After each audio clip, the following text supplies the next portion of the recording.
नमस्कार, आप देख रहे हैं बेस्ट तक। मैं हूं रजत देवगन। रिकॉर्ड स्तर तो आज भी इंडियन मार्केट्स पे लग गए, लेकिन आज हायर लेवल्स पे आ गया एक स्पीड ब्रेकर। जी हां, मुनाफा वसूली की है ट्रेडर्स ने। हुआ ये कि अंतरराष्ट्रीय संकेत बहुत मिले जुले थे। अमेरिकन मार्केट्स की मिक्स क्लोजिंग देखी थी, ऊपर से एशिया बाजारों का मूड माहौल ठीक था। गिफ्ट निफ्टी बता रहा था कि बहुत तेज खुलेंगे। 22,765 के लेवल पे खुल गया निफ्टी। उसके बाद 10 मिनट संभलने का नाम ही नहीं लिया, वन वे ट्रैक पे नीचे चले गए। लेकिन फिर कोशिश की, ऑल टाइम हाई लेवल पे लगा लिए 22,768 का लेवल। लेकिन ये जो 12 बजे के बाद की मार्केट थी ना, वहां पर ट्रेडर्स का मन था मुनाफा वसूली करने का, और मुनाफा वसूली के चलते आज हायर लेवल से जो टूटे तो निफ्टी का लो लगा 22,612, क्लोजिंग आई है 22,642 के लेवल की। 23 पॉइंट्स निफ्टी ने गवा दिए, लेकिन ऊपर से देखोगे तो डैमेज ज्यादा नजर आएगा। निफ्टी बैंक 148 अंकों की स्ट्रेंथ के साथ बंद हुआ है 48,730 के लेवल पे, लेकिन हायर लेवल से देखोगे तो प्रॉफिट बुकिंग ज्यादा दिखाई देगी।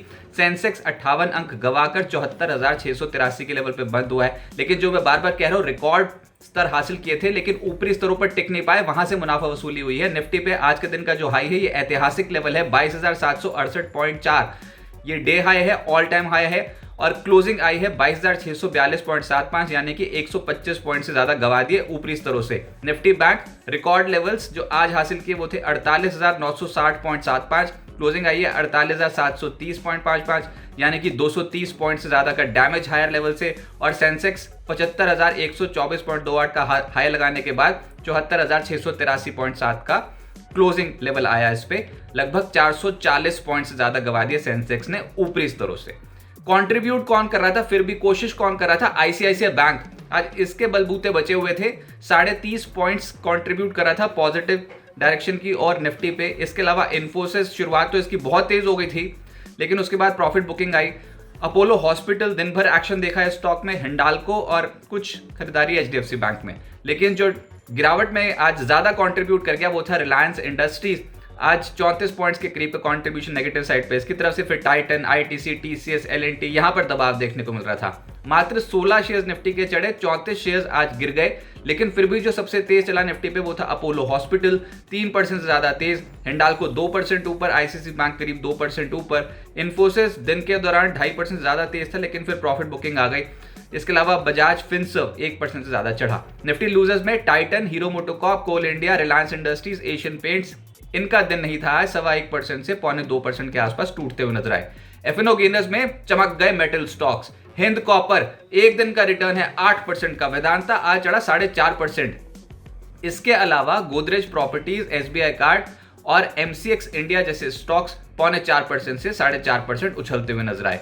एफएनओ लूजर्स में बॉश लिमिटेड दिखाई देगा आपको, ग्रैन्यूल्स, आरईसी लिमिटेड, कोलगेट और एबीबी इंडिया 2.5% से 3.25% करेक्ट हुए। तो मिलीजुली मार्केट थी, बिखरी बिखरी मार्केट नजर आ रही थी और प्रॉफिट बुकिंग साफ तौर पे दिखाई दे रही थी स्क्रीन पे। लेकिन मिड कैप्स, कुछ चुनिंदा मिड कैप्स जो आज आउटशाइन कर गए, उसमें था हिंद जिंक 16% ऊपर, स्टरलाइट टेक 11% ऊपर, मोतीलाल ओसवाल फाइनेंशियल सर्विसेज 11% ऊपर, आनंद राठी का स्टॉक जो है वो 9.5% ऊपर। इसके अलावा कैस्ट्रॉल 7% से ज्यादा चढ़ गया। रेणुका शुगर, आरती ड्रग्स 5.5% से करीब 6% उछले हैं। टीम लीज, सेंचुरी टेक्सटाइल, भारत बिजली 5% से 5.25% ऊपर। एमी ऑर्गेनिक्स, एमओआईएल, आईआईएफएल, बालाजी अमीन्स और एसबीआई कार्ड जैसे स्टॉक्स में आज 4% से 5% के आसपास का मूव आया। मिड कैप लूजर्स में ग्रेविटा 5.5% टूटा है। गोदफ्रे फिलिप्स, जेपी एसोसिएट्स, थिरुमलाई केमिकल 4.25% से 4.5% ढेर हो गए। वंडरला, शिपिंग कॉर्पोरेशन ऑफ इंडिया, सतलुज जल विद्युत निगम, ग्लैंड, इन स्टॉक्स में आज के सत्र पे दबाव था। ग्लैंड पे आज एक ब्लॉक डील हुई, उसका एक इंपैक्ट देखने को मिला। और एंजल वन और बॉश, यहां पर भी 3% के आसपास की गिरावट देखने को मिली। सेक्टर तो एक था जो आज कंप्लीटली लाइमलाइट पे था और बहुत ही स्ट्रॉन्ग खरीदारी दिखी। मेटल्स, हिंद जिंक 16% ज्यादा चढ़ा है। हिंद कॉपर 7.25% का रिटर्न दे गया। वेदांता 4.5% ऊपर। स्टील अथॉरिटी, नाल्को, हिंडाल्को सब ऊपर 2% से 4.25% का रिटर्न दे रहे थे। फिर एक और सेक्टर था रियल एस्टेट। इसमें भी एक कंपनी है गोदरेज प्रॉपर्टीज। इसके बिजनेस अपडेट आए थे शुक्रवार को, और उसके बाद से हम देख रहे हैं गोदरेज प्रॉपर्टीज के स्टॉक्स पे जबरदस्त खरीदारी देखने को मिल रही है। आज भी लगभग 4.5% चढ़ा है। शोभा 4.25% चढ़ता हुआ नजर आया। ब्रिगेड, फीनिक्स लिमिटेड, इन स्टॉक्स पे तो तेजी थी, लेकिन गिरे भी हैं, जिसपे महिंद्रा लाइफ स्पेस 3% ज्यादा टूट गया। डीएलएफ, प्रेस्टीज एस्टेट्स, इन स्टॉक्स पे दबाव देखने को मिला। हेल्थ केयर स्टॉक्स में जो चढ़े हैं वो है Apollo hospital, Ipca lab, metropolis, max health, Aurobindo pharma, Glenmark. लेकिन जो टूटे हैं वो है ग्रैन्यूल्स 3% नीचे, लॉरस लैब्स, जाइडस लाइफ और सिप्ला 1% से 2.25% करेक्ट हो गए। आईटी स्टॉक्स, इन पे फोकस ज्यादा है क्योंकि 12 अप्रैल को टीसीएस के नतीजे आ जाएंगे। उससे पहले आज शुरुआत तो बिल्कुल तेज कर दी थी इन स्टॉक्स में, फिर प्रॉफिट बुकिंग भी आई, लेकिन अल्टीमेटली जो चढ़कर बंद हुआ है वो है परसिस्टेंट, इन्फोसिस, एम्फेसिस, कोफोर्ज। यहां पर तेजी थी, लेकिन जो गिरावट दिखा रहे थे ऊपरी स्तरों पर जहां मुनाफा वसूली हो गई वो था एलटीटीएस, टेक महिंद्रा, विप्रो और टीसीएस। यहां पर ऊपरी स्तरों पर दबाव बनता हुआ नजर आया। प्राइवेट बैंक्स में आईसीआईसीआई बैंक आज चमका और इनफैक्ट यही एक स्टॉक था जहां पर आज ट्रेडर्स का इंटरेस्ट बहुत ज्यादा था, लगभग 2% चढ़ा है। RBL bank, city union bank, federal bank, यहां पर खरीदारी थी, लेकिन दबाव में था बंधन बैंक और इंडसइंड बैंक। पीएसयू बैंक्स का दिन नहीं था, इसमें पीएसबी, यूनियन बैंक 2% से करीब करीब 4% टूट गए। Indian bank, bank of India, bank of Baroda, Canara bank, SBI सब नीचे। अब आगे क्या होगा? देखिए, बाजार की तेजी पर लगा है ब्रेक, ये बात तो समझ में आती है, लेकिन सरेंडर नहीं करेंगे क्योंकि रिजल्ट सीजन आने वाला है और इनफैक्ट मैक्रो डेटा ही इतना बड़ा आने वाला है कि उससे पहले सरेंडर होना इस समय थोड़ा मुश्किल है मार्केट का। नीचे जाएंगे तो फिर से खरीदारी आ जाएगी, ये भी समझ में आएगी, हायर साइड पे जाएंगे तो सप्लाई आएगी, तो दो तरफा चाल मार्केट में बनेगी, मिक्स मार्केट रहेगा। कल निफ्टी और बैंक निफ्टी की एक्सपायरी एक दिन क्लैश हो रही है, वीकली एक्सपायरी, वो इसलिए क्योंकि गुरुवार को है छुट्टी ईद के मौके पे, उसके कारण निफ्टी की एक्सपायरी भी कल ही होती नजर आएगी वीकली ऑप्शंस की। तो बाजार पे ऑप्शंस राइटर्स जो होंगे वो इस समय हावी रहेंगे। अभी ये समझ में आया कि लोअर साइड पे 22,600, 22,520 ये इंपॉर्टेंट सपोर्ट जोन्स एक्ट करेंगे और आप देखोगे इन लेवल्स के आसपास जब जाएंगे तो यहां से खरीदारी की प्रोबेबिलिटी बढ़ जाएगी। ऊपरी स्तरों पर 22,760 और 22,800 के लेवल को निकालने में दिक्कत होगी, बार बार यहां पर कॉल राइटर्स चुनौती देंगे।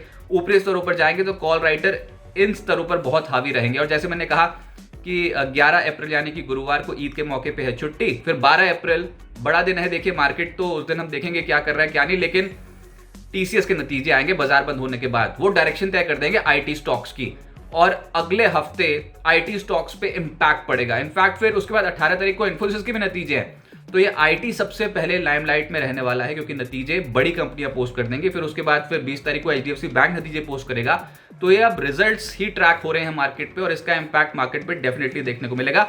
जिन भी कंपनियों के बेहतर नतीजे आने वाले होंगे बाजार में ट्रेडर्स और इन्वेस्टर्स उन्हीं को ही चेज करने की कोशिश करेंगे। कल यूएस में महंगाई के आंकड़े आने हैं, उसके बाद फिर गुरुवार को एफओएमसी की जो पिछली बैठक हुई थी उसके मिनट्स जारी हो जाएंगे। 12 अप्रैल को भारत में सीपीआई महंगाई के आंकड़े आएंगे और आईपी के आंकड़े आने, तो मैक्रो डेटा भी बहुत इंपॉर्टेंट रहेगा। लेकिन मेजरली जो हम ट्रैक कर रहे हैं दैट इज रिजल्ट सीजन। और मैं फिर कह रहा हूं कि बाजार हिचकोले तो खाएगा, इंडेक्स मैनेज हो सकता है, जिसमें आप कभी देखोगे कभी किसी सेक्टर की कंपनियां चल रही, कभी किसी सेक्टर की, जैसे आज नंबर आ गया था मेटल्स का, फिर अचानक से कोई और सेक्टर एकदम से चलते हुआ नजर आएगा, तो इंडेक्स मैनेज हो जाएगा। लेकिन क्वालिटी मिड कैप्स और क्वालिटी कंपनियां जहां पर अर्निंग्स ग्रोथ फोरकास्ट बहुत स्ट्रांग है उन्हीं पे ही बेट लगती हुई नजर आएगी। तो थोड़ा कॉशियस रहिए, बड़ी पोजीशन बनाने की जरूरत नहीं है, लेकिन सपोर्ट जोन्स के आसपास खरीदें और रेजिस्टेंस जोन्स के आसपास बेचें। कॉन्ट्रा ट्रेडिंग फिर से मार्केट पे होती हुई नजर आएगी, बाजार हो सकता है इन लेवल्स पे कंसोलिडेट करता हुआ नजर आए और ट्रिगर बनेगा अर्निंग्स। बिस्तक आपके लिए लाया है प्रीमियम मेंबरशिप प्रोग्राम, जहां आपको मिलेंगे कई सारे फायदे, जिनमें मार्केट न्यूज़लेटर, लाइव चैट पर आपके सवालों के सबसे पहले जवाब, मार्केट आउटलुक, वीकेंड पर मार्केट स्कैन, एंकर्स के साथ चैट और भी बहुत कुछ। इस प्रीमियम सब्सक्रिप्शन में 3 तरह के प्लान्स हैं, सिल्वर, गोल्ड और प्लैटिनम, जिनकी शुरुआत मात्र 159 रुपए महीने से होती है।